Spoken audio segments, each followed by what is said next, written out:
Sekarang kita panaskan minyak untuk menggoreng ayam. Aduh, kok nggak bisa copot sih?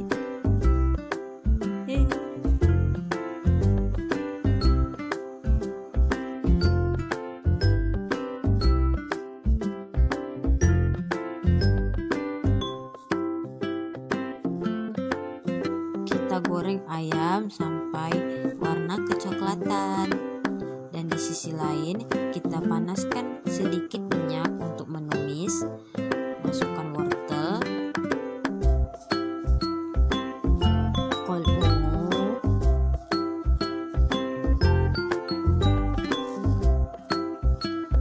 kita tumis sampai larut.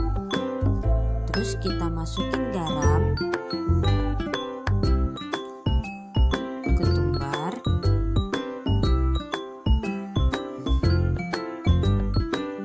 dan bumbu kofte lagi teman-teman, dan diaduk rata ya. Yeay, udah mateng. Kita sisihkan dulu, dan sekarang kita potong rotinya menjadi 2 bagian dan dibelah bagian tengahnya seperti ini. Yeay. Lalu ayam yang sudah matang tadi kita suwir kecil-kecil. Aduh, panas. Lalu kita tumis kembali dengan sayur yang sudah kita tumis tadi.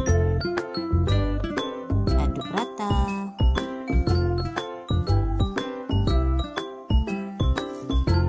Yeay, sekarang tahap penyajian. Berikan sayuran dan ayam, tambahkan tomat dan saus. Jangan lupa selada. Yeay, jadi. Udah jadi, yeay. Ini aku masak untuk teman serumah aku. Wow, delicious. Sampai ketemu di video-video selanjutnya. Jangan lupa like, subscribe, comment, and share ke seluruh teman-teman kamu. Bye-bye, guru shurus.